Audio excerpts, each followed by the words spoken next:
Hello and welcome to LangTime Chat, episode 28. It's the first time I've done one of these without David, and also one of the first times I have remembered to put into what I'm looking at, what episode number it is.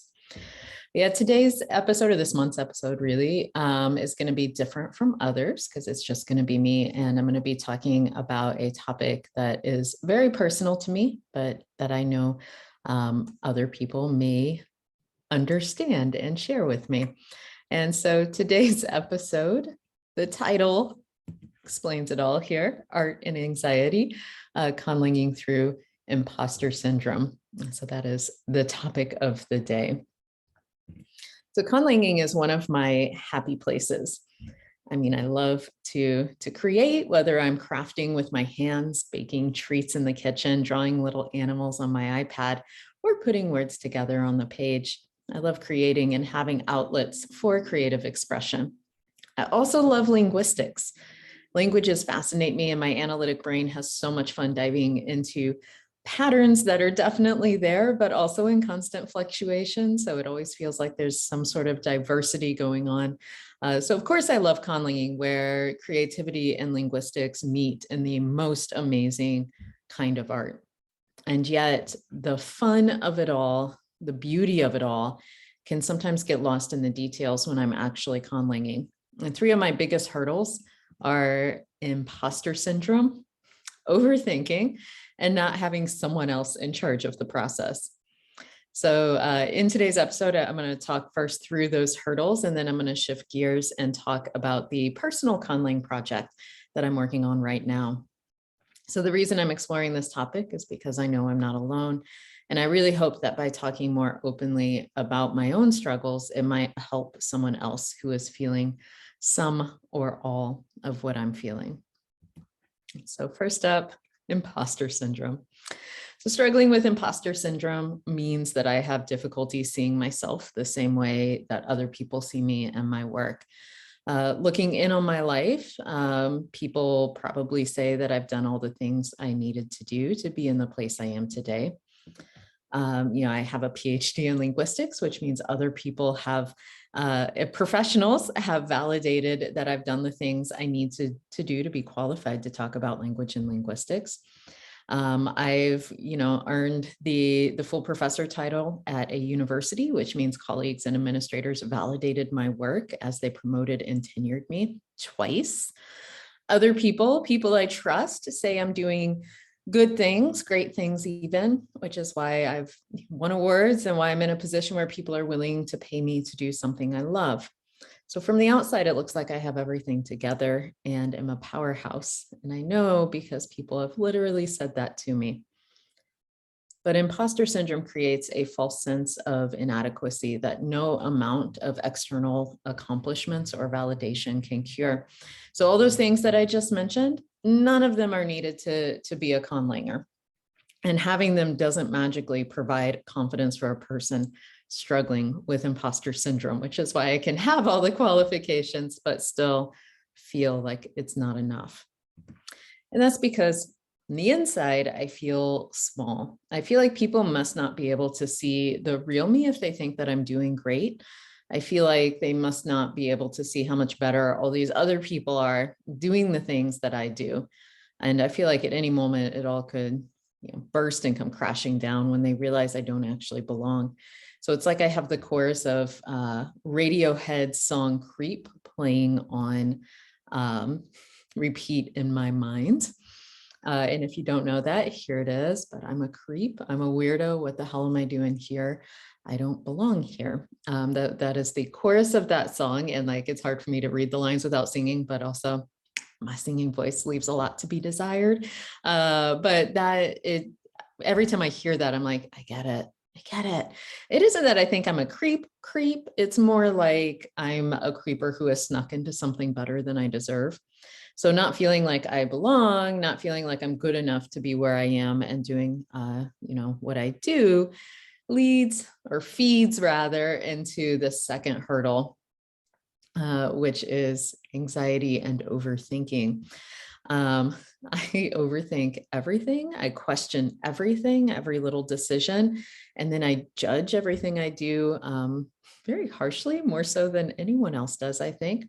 And I'm talking about everything from work and professional things to, personal life situations. It's why I've never mastered social media and probably never will. I stress out so much about what I say and how I should say it that I end up stalling and usually not doing anything. Most people never see this struggle because I am very good at wearing my public mask. I may be wrong about this, but I have a feeling that a lot of empaths and introverts are adept at putting on a public face to make it through social interactions without being too awkward or aloof. And I'm definitely both. I don't want other people to see that I'm almost constantly running circles around myself in my head as I try to make sure I see all the flaws of what I'm doing and saying before other people do. So it's like a classic duck on water situation when I'm in public, where other people see a much more composed side of me while my mind is in a total whirlwind. So my constant overthinking creates a great deal of anxiety and a difficult working situation. But what makes it even worse is that third hurdle that I don't have anyone else to answer to when I am creating for myself. So if someone else gives me a deadline, I meet it. I make sure of it. It gives me an end date to a project that guarantees that I have to, stop questioning all my decisions by a particular time. The work has to be done, so it will get done. Not having a deadline means I just keep going in the mental warfare on myself. Not only is there no endpoint for a personal project, but there are also no external goals that other people have set for me to meet other than to make myself happy with my work. And that means I get stuck in a loop of making decisions, followed by questioning them, followed by changing the initial decisions, followed by more questioning. It's a struggle. And it's also why so many creative projects I've started that mean a lot to me never get finished, because it's just stuck in that loop. But like I said at the beginning, conlanging is one of my happy places. Even as I question what I'm doing and doubting that my work is good enough, I still love creating and language and linguistics, and I still love the art of what I'm doing. So I have these brave moments where I come up with an idea for a conlang that's solid enough for me to actually pursue it. And my personal conlang project that I'm working on right now was born out of such a moment. So I actually know the precise moment I decided I wanted to start a new conlang for myself, because I journaled about it. And so I'm able to see it was August 4th, 2019. And I was really struggling at the time. And, for some good reasons. And so, looking at the world around me, Trump was president. And for me, his presidency felt like a 4-year term of warfare on everything decent and hopeful and good. Not to say that it's over and better now that he's not president, but it really shook things up in a way that made it all really not great at that time. It felt like so many people were just like absolutely filled with rage and hate, and they came out into the open and showed, just how ugly humanity can be. And on that date in particular, there had been another mass shooting, and that just kind of drove the spike in. So looking at the larger world outside my home sapped me of hope for a better tomorrow. Inside my house, it wasn't going much better. I had survived one of the worst academic years of my life that was filled with administrative gaslighting and resulted in major upheaval in my department, and actually landed me in a totally different department. In early August, I was getting ready to start a new year, but didn't feel hopeful about it. And then my marriage, which had been crumbling for at least 3 years by that point, was in shambles and creating a toxic space for me. So that day, it all felt so pointless. Everything felt awful. And as I sat there feeling upset and down and hopeless, a song floated into my head. And that's John Lennon's Imagine. I actually wrote the lyrics down on my journal page, and I'm going to give them here too, in case you don't know the particular song. Imagine there's no heaven. It's easy if you try. No hell below us, above us, only sky. Imagine all the people living for today. Imagine there's no countries. It isn't hard to do. Nothing to kill or die for, and no religion too. Imagine all the people living life in peace. You may say I'm a dreamer, but I'm not the only one. I hope someday you'll join us and the world will be as one. Imagine no possessions. I wonder if you can. No need for greed or hunger, a brotherhood of man. Imagine all the people sharing all the world. That song sparked a tiny bit of hope for me in a moment that had otherwise been filled with despair. And it also sparked an idea. What if I imagined a community of humans that did just that? A community of humans that lived as one, that cared for the whole, that saw beauty in their world. And so I set an intention to create a language of beauty, a language whose very words make me find joy in the little things around me, a language full of whimsy and delight, a language just for me, a language to help me recapture my joie de lire. And that is, of course, where the name also comes from, joie. By August 2019, I had finished working with David on Méniché for Motherland Fort Salem. And working with David had introduced me to new ways of conlanging and thinking about the process of conlanging that I was excited to explore on my own.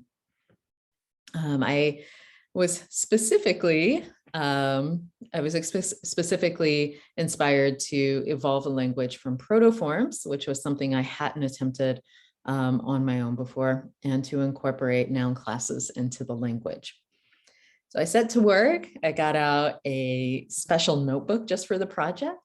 I made notes on its grid pages with my new Blackwing pencil.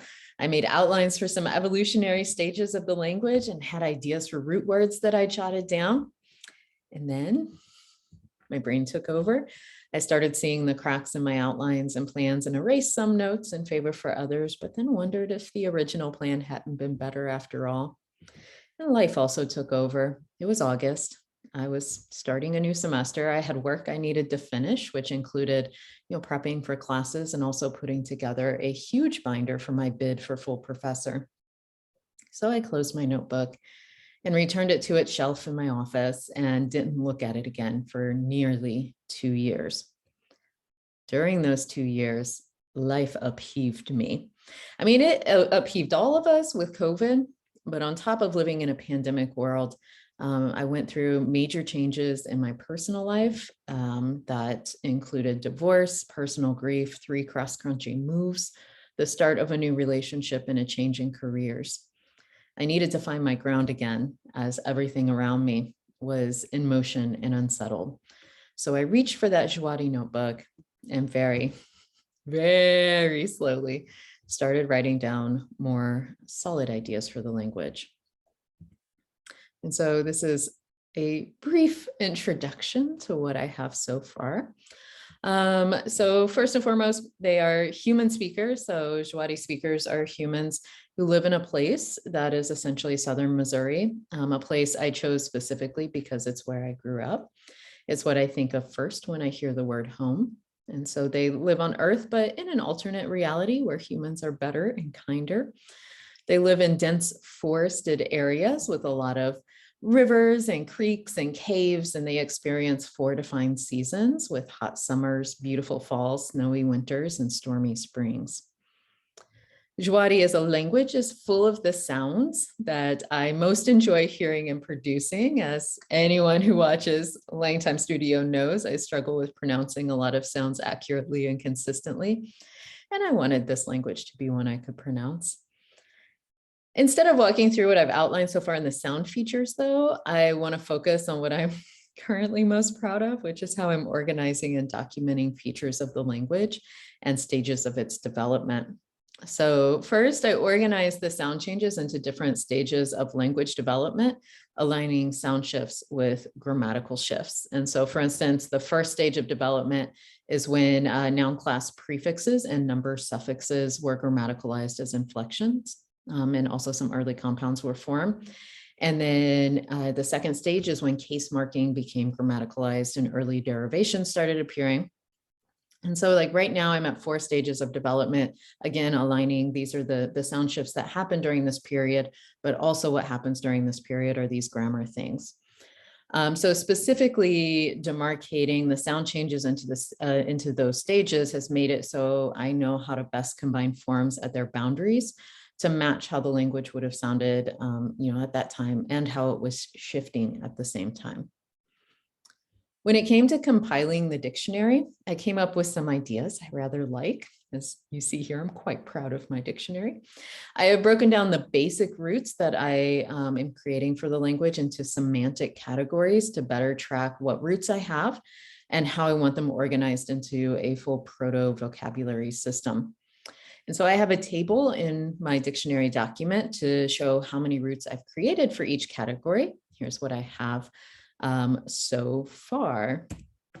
So this is a screenshot from a page in the dictionary.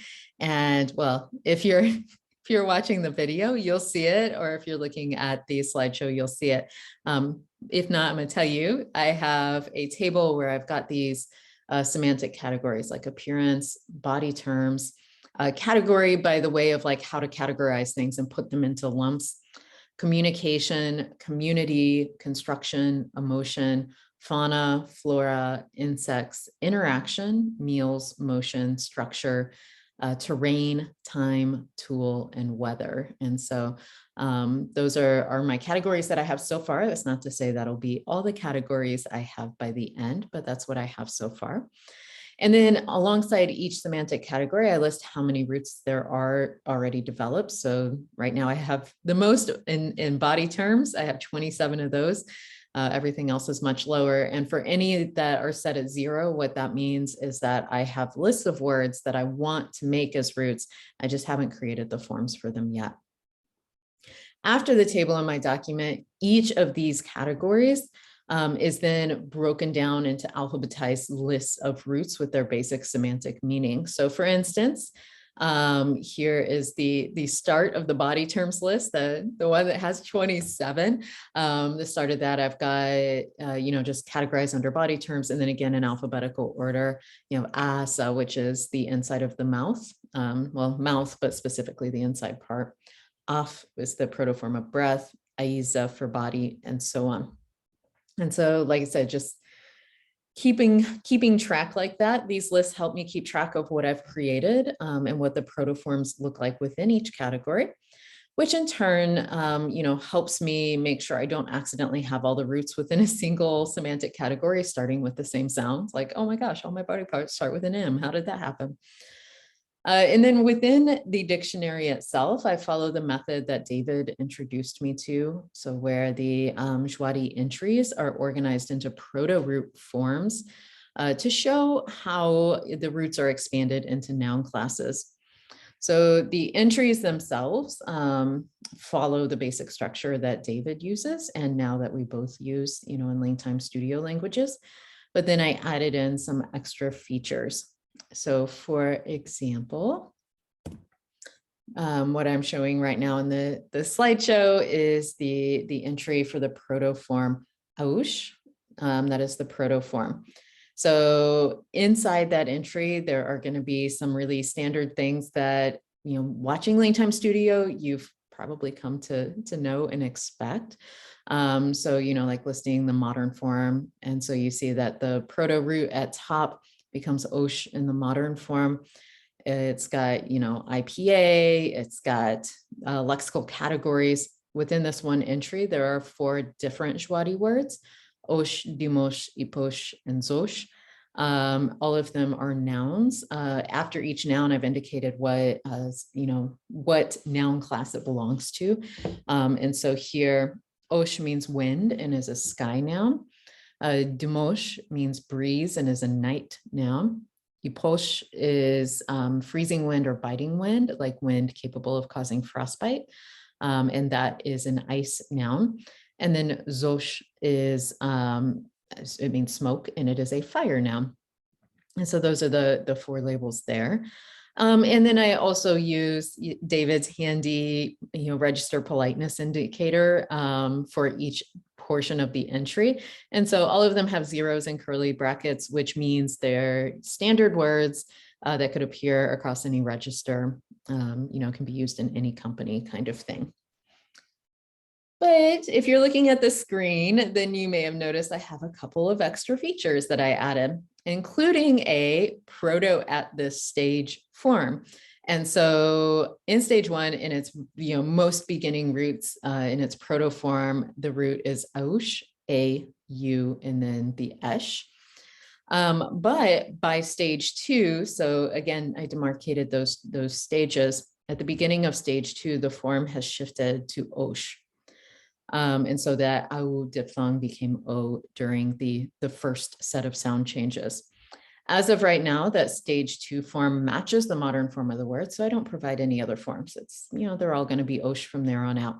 But again, that helps me know that, for instance, if this is coming together with a prefix in stage one, I need to remember that its form is actually aush, which, having that vowel there could shift how it interacts with a prefix. However, by the time we get to stage two, any prefixes that get added are being added in front of an O, not a diphthong, not an A. It's that form is gone by now. And so that, again, helps me keep track of that. Another thing that I have done is that for the most basic meaning of that protoform, so for the root's basic meaning, I give the semantic category in guillemets. And so, or guillemets, I don't really know, it's French word, but it's the fancy quotation marks with the little double angle brackets. For some reason, I always thought that they looked really cool. So I love using them in formatting when I'm able.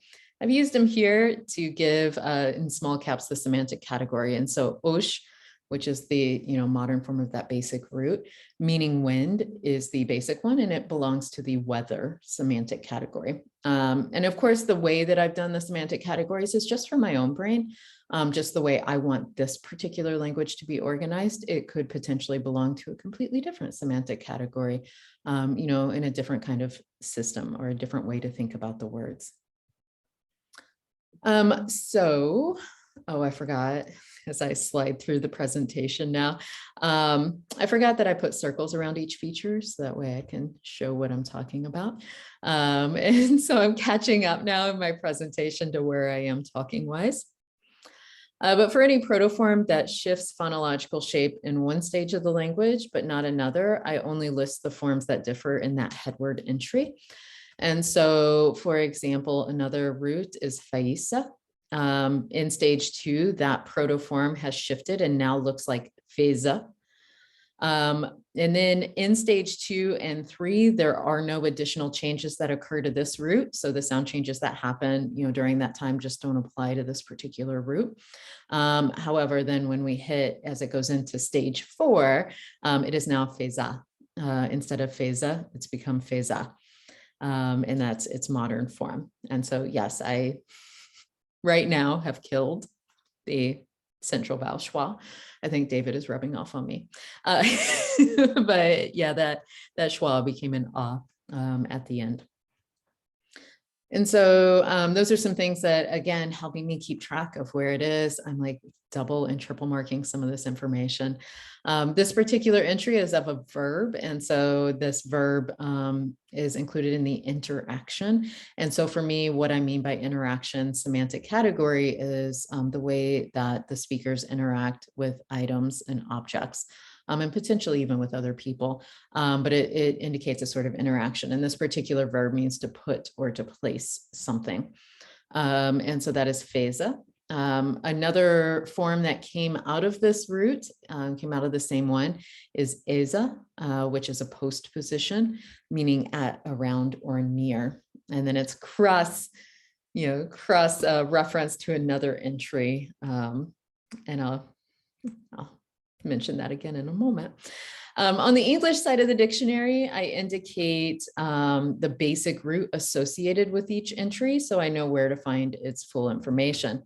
So, for instance, here's the opening of my current A list, where my A words in English that I have so far are arm, ant, hill, around, and at. So those are 4 words, 4 English words that I have in my language right now. And then, they're followed by, I say, arm and anthill are both nouns. And in English, around and at are both prepositions.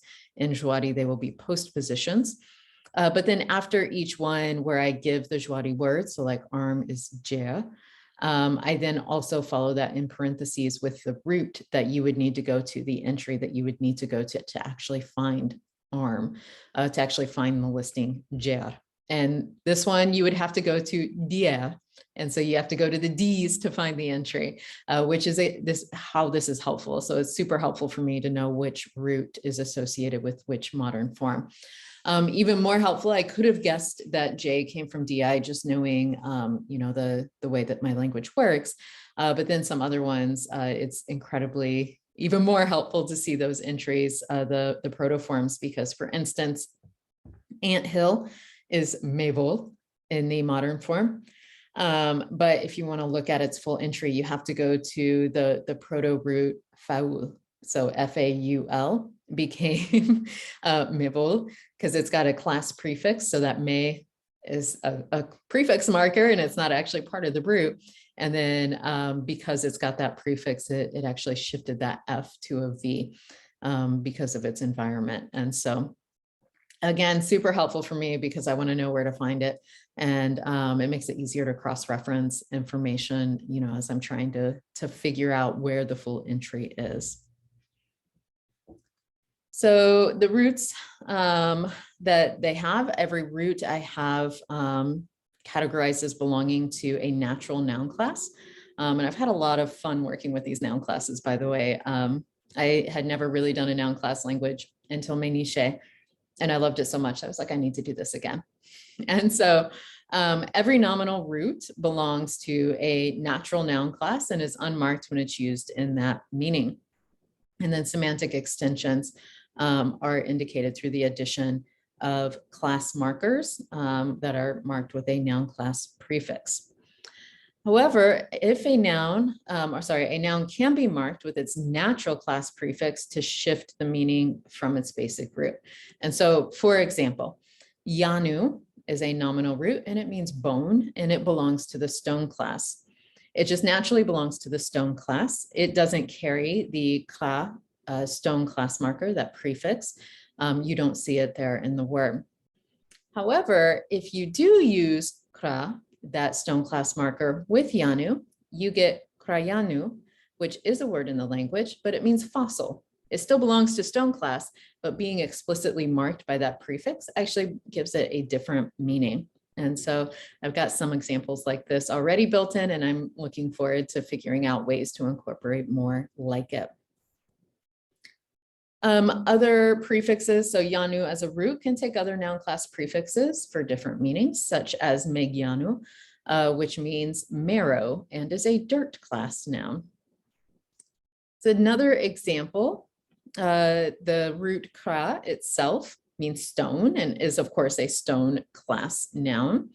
That root can take other noun class prefixes to shift its meaning. And so like chakra is a malleable metal and is a grass class noun. Ikra is stalactite or stalagmite and is an ice class noun. And rokra is gemstone, lode, or mica and is a day class noun. And so altogether, Jwari has 11 noun classes, each of which has a prefix associated with it, serving as its class marker. And these are largely based on look and feel. So for example, grass nouns tend to be solids that are bendy and malleable, so you can bend them without breaking them. Stone class nouns are also solid, but they crack, they can break. E is the prefix for ice class nouns, but ice classes, it's associated again with solids, but specifically, cold solids or things that can melt, things like that. And then day class nouns tend to be associated with things that are bright or warm or even hot. And so those are just some of the different associations. And not all associations are perfect, as all noun classes are. Sometimes it makes more sense than others why a noun belongs to one class over another. And of course, over time, it's going to lose some of that connection so that you end up getting nouns belonging to classes that just kind of make you go, huh? Why does it go there? And so again, these are all things I'm looking forward to playing with as I continue making more nouns.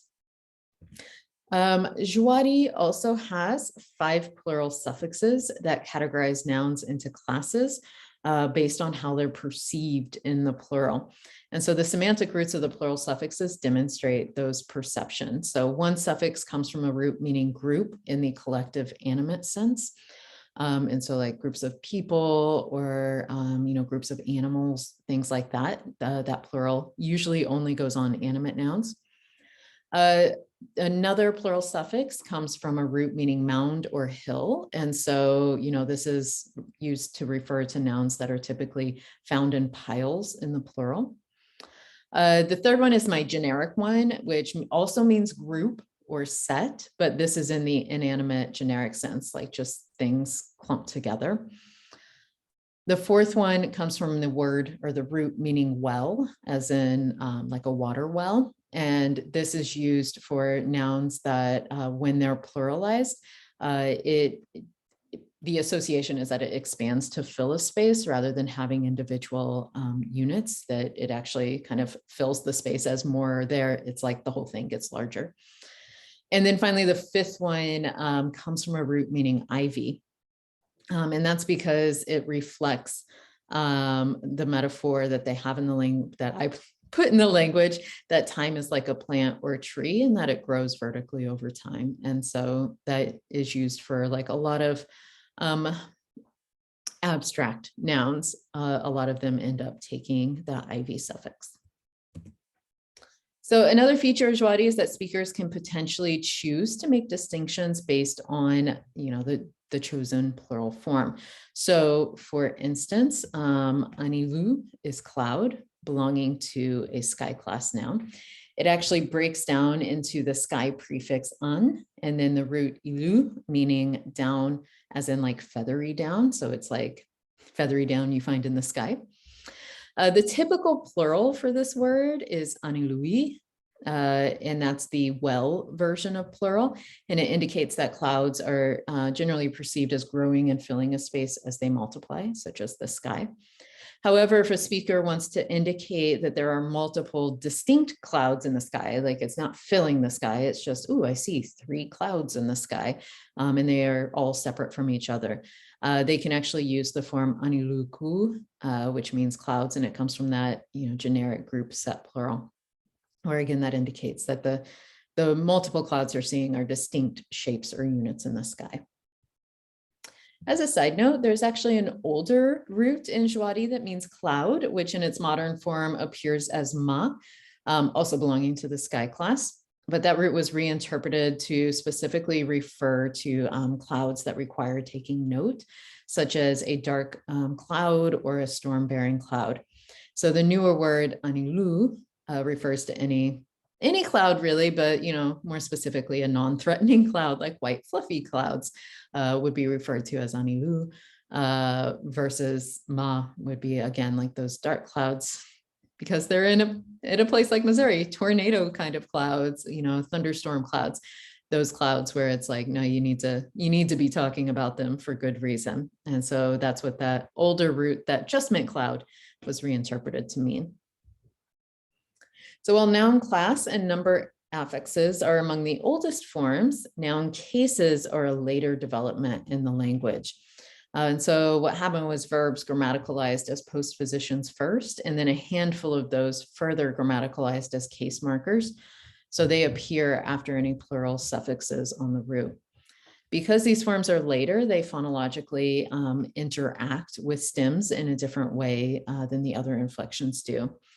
I'm still working on the sound changes and how I want all these cases to really appear in the modern form.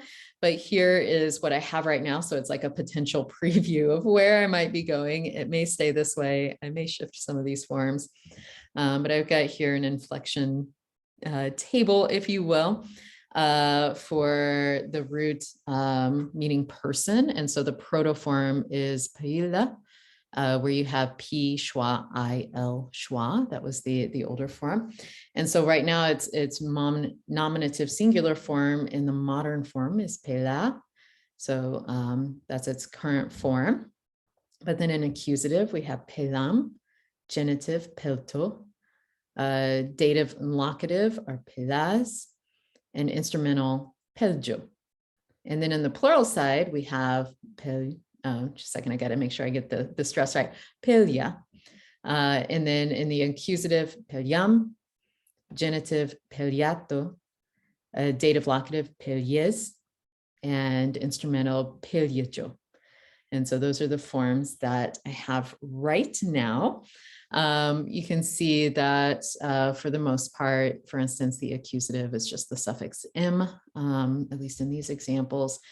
Genitive is to, dative instrumental, or dative locative rather, shows up as either just a z or an ez, and then instrumental shows up as jo.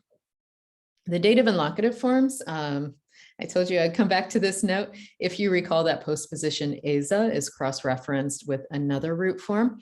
And that's because two forms, feza and heza, ended up kind of overlapping in their development. And so the dative comes from a different verb form, meaning to give, where the locative comes from a verb form meaning to put or to place. But over time, those forms overlapped. And so now the dative and locative cases look the same. So I'm still on nouns. I haven't made it to the wonders of the verb yet, but I definitely have some plans, and I am excited to see where I go once I hit that. So these are all things that I'm happy with and proud of, at least for right now, but my hurdles are definitely still there. I keep working through them one conlang decision at a time. That's not to say every working day on the language is a good one. Some days all I do in Chwati is change a single sound of a single root, only to change it back again. I have those days. And yet on the good days, I can see, that I like what I've started, especially when I see entries that I've forgotten about and I'm like, ooh, have fun. And so those moments remind me to try to step out of my own way as I continue creating. So I conlang to create moments of joy in between moments of self-doubt. In the end, it's beautiful to see it all coming together, but lingering self-doubt means I struggle with sharing my work with others. It also means that this topic, today's podcast, has been really difficult for me to open up about. If you are like me and experience some of the same hurdles, I hope you can also find the joy in between the not so good moments. And I hope you too can continue to create and see the beauty in what you've created. At the end of the day, the most important thing is that you find happiness in what you're doing and in what you've done. As I was trying to figure out a good way to wrap this up, I recalled a list of 5 rules of conlanging that I created for a project that I had started working on, and sharing them here just really feels like a fitting way to conclude this talk, this chat. And so first, like the opening part for my conlanging rules, it just says, like, at the top of the page, conlanging rules, and then in parentheses below it, heck yeah, it does. So you can see the tenor of what I'm about to go into. It was written from completely different style because this was, again, for a completely different thing. But I think it's good that I keep reviewing what I have said are the 5 rules of conlanging, because I need to remember them myself. Rule number 1 is have fun. Language is fun. Constructing your very own language is fun to the max. Conlanging is challenging, though, and it can be oh so tempting to compare your work to someone else's, or your knowledge of linguistics or languages to someone else's. But for the love of all that is grammar, please don't do that. Keep the focus on your growth and your process and enjoy every second of it. So that's rule 1. Rule 2 actually had to be broken into 2 parts. 2A is be choosy when it comes to the features you incorporate. There are so many freaking cool features out there that languages have, but not all of them play well together in a single language.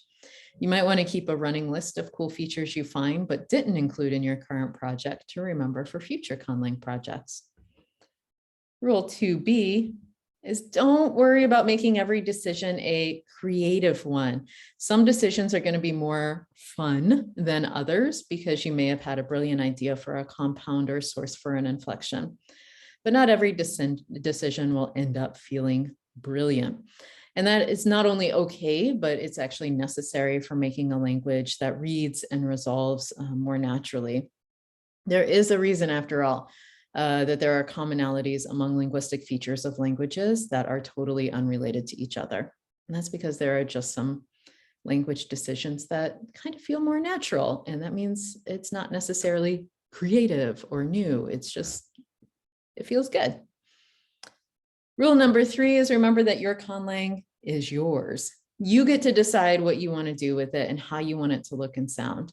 Asking people for advice and feedback is a wonderful way to grow as an artist, one I highly recommend. But remember that at the end of the day, it's your conlang and your art. Rule number 4 is don't be afraid to revise, but recognize when a revision will require a major language overhaul and think through that decision very carefully. Very rarely do conlangers look at any of their languages and say, it's perfection. Like all artists, we tend to see things we wish we would have done differently. Embrace the growth and use newfound knowledge to make future conlang decisions even better. And then finally, rule number 5 is remember that no language is perfect or complete. All languages have idiosyncrasies and quirks. All languages have irregularities. And all living languages continuously grow and change with no end point to the growth. No conlang will ever be complete, but it can reach a stage where you say, that's enough for what I needed for this project. Yes, I realize I'm better at giving advice on this topic than I am at following my own advice some days. But whatever struggles you face in your conlang journey, I hope you know you're not alone, and I hope you're able to find your own joy and happiness in conlanging. And so until next time, stay grammar and have fun with your conlang journey.